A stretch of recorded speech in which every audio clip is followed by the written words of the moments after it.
Bonjour Marina. Bonjour chère Magali.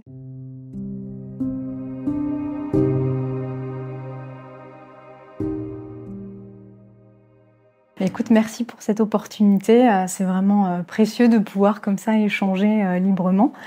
Et c'est vrai que je me posais, tu vois, quelques questions, notamment sur le fait que, eh bien, tout un chacun, nous, les êtres humains, on a tout au long de notre vie, eh bien, des moments comme ça où en réalité la vie veut comme nous enseigner. Et j'ai le sentiment qu'en fait, on n'est plus vraiment éduqué pour pouvoir vivre ces moments-là d'une manière consciente. Et finalement, pour moi, ce qui m'intéresserait le plus aujourd'hui, ça serait ce qui est un petit peu, tu vois, dans le domaine du monde de la femme, de la maternité, parce que voilà, ce sont des moments forts dans la vie d'une femme, où elle ressent la vie à l'intérieur d'elle.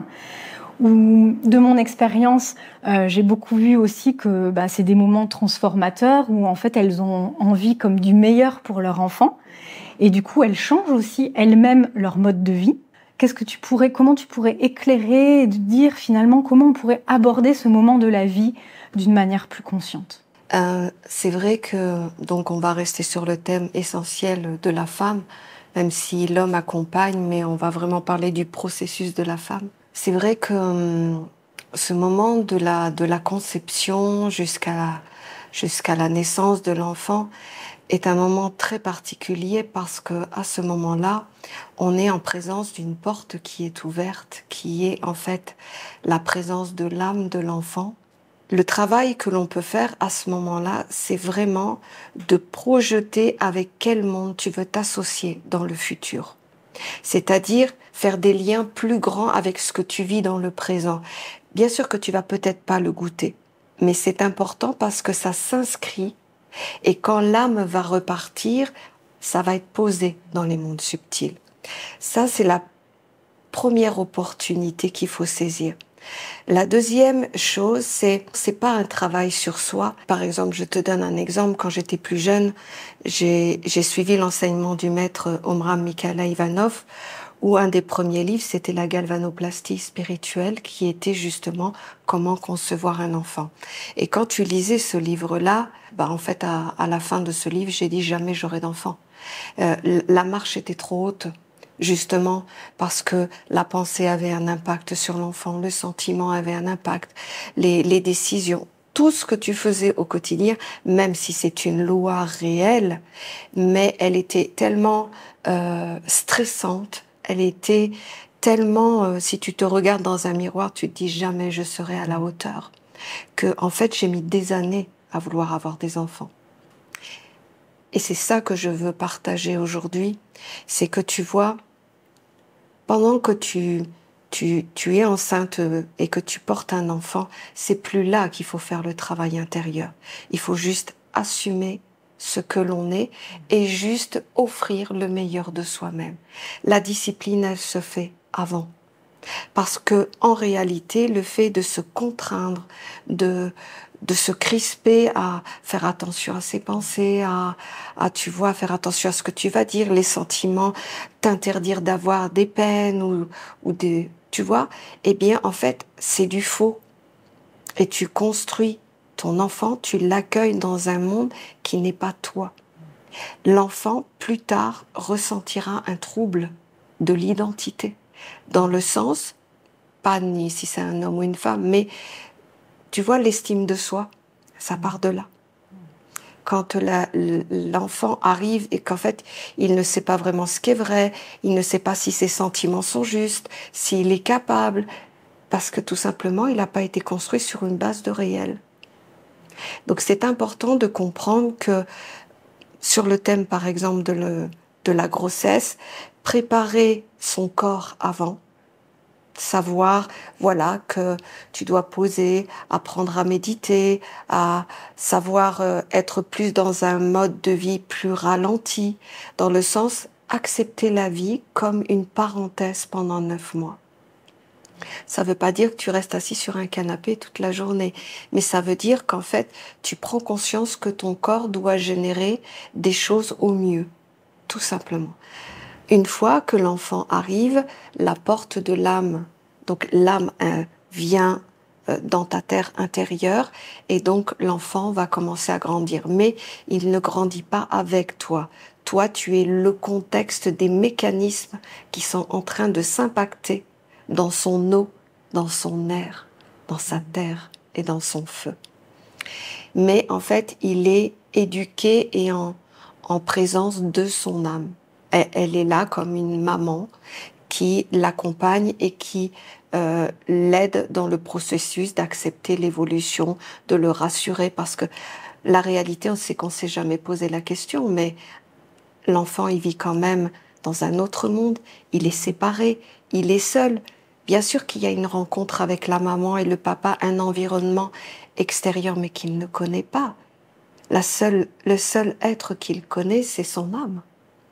Donc, l'âme est présente, donc ça veut dire une porte est ouverte. C'est là qu'il faut vraiment projeter les merveilleuses choses que tu veux inscrire dans ta vie.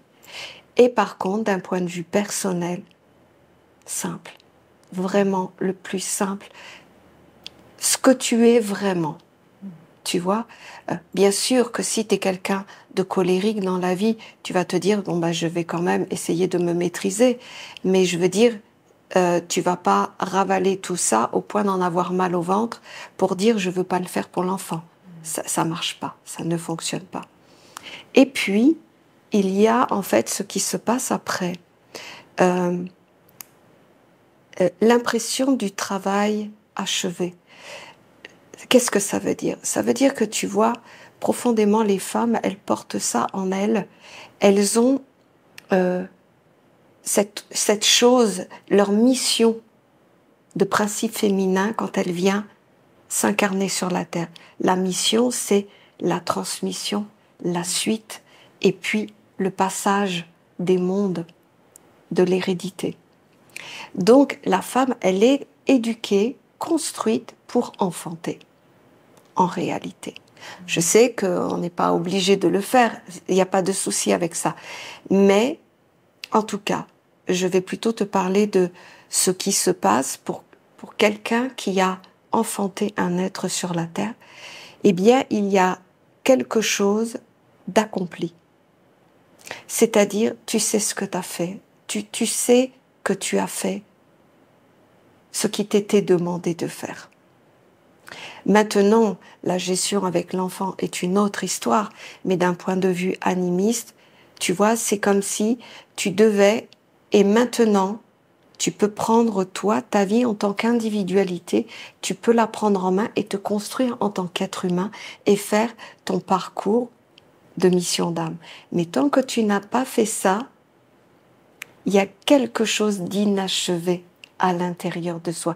Et je sais très bien que il faut bien comprendre ce que j'essaie de dire, c'est que je ne milite pas pour ou contre, j'ai pas de point de vue là-dessus.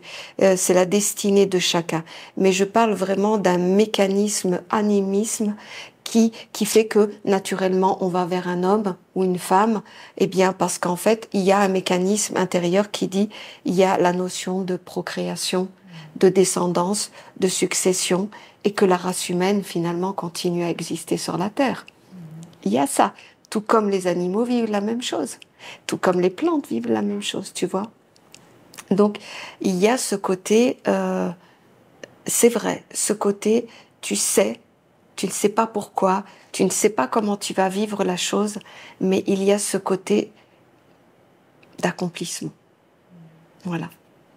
Et c'est vrai qu'aujourd'hui, en tout cas, il y a beaucoup de femmes qui vivent comme un vide à la fin finalement, et qui goûtent pas finalement à ce sentiment, comme tu dis, d'accomplissement. Et il leur reste plutôt, il y a même tu sais, on parle beaucoup des dépressions postpartum, enfin voilà, des choses comme ça.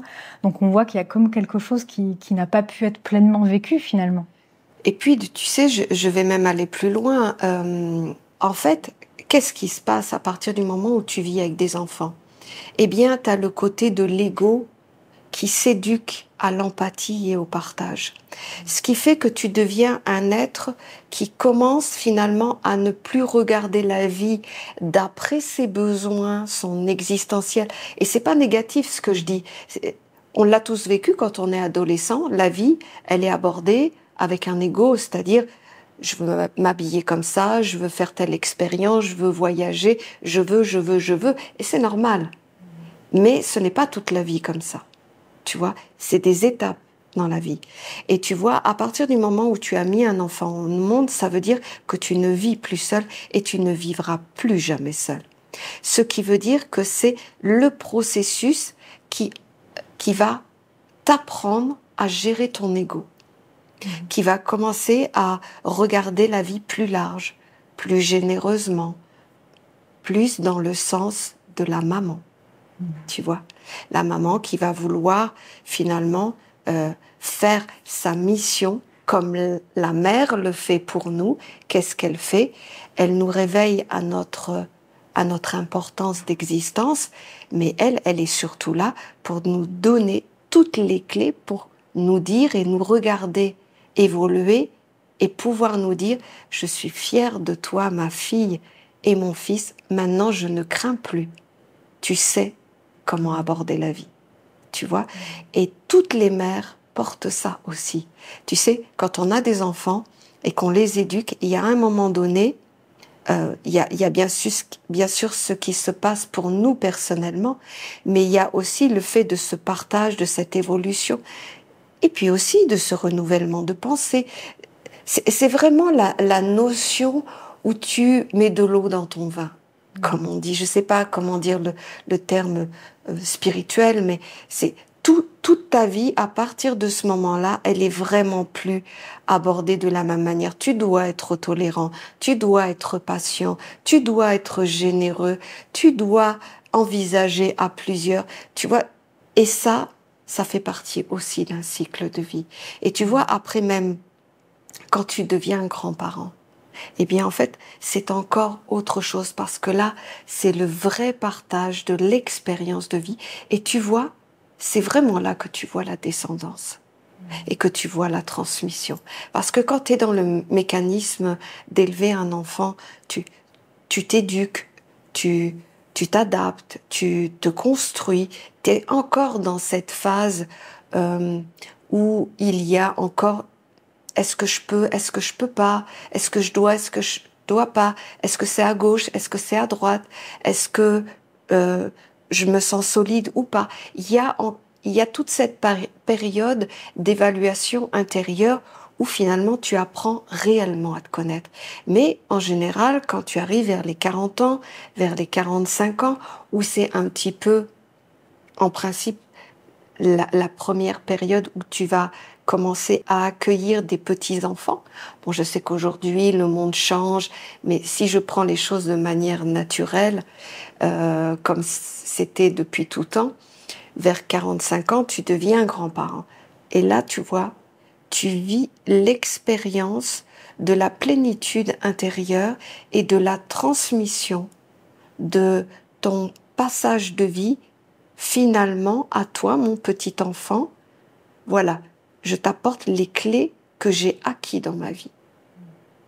Tu les partages aussi avec tes enfants, mais plus dans la construction, comme la maman le fait aujourd'hui pour nous, elle nous apprend les lois de la vie.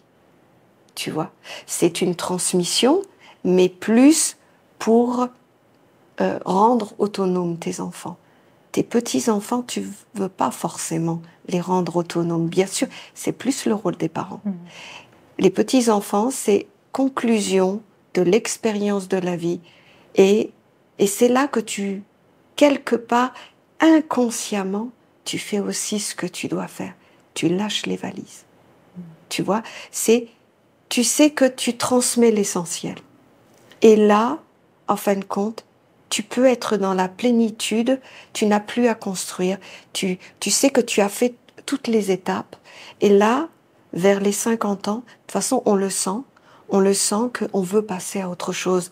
Pas dans la folie de l'expérience du monde, mais dans la sérénité de la vie intérieure, où on a envie de profiter, comme on dit, de la vie, mais profiter dans le sens on aborde tout avec légèreté, avec simplicité, avec détachement, avec recul.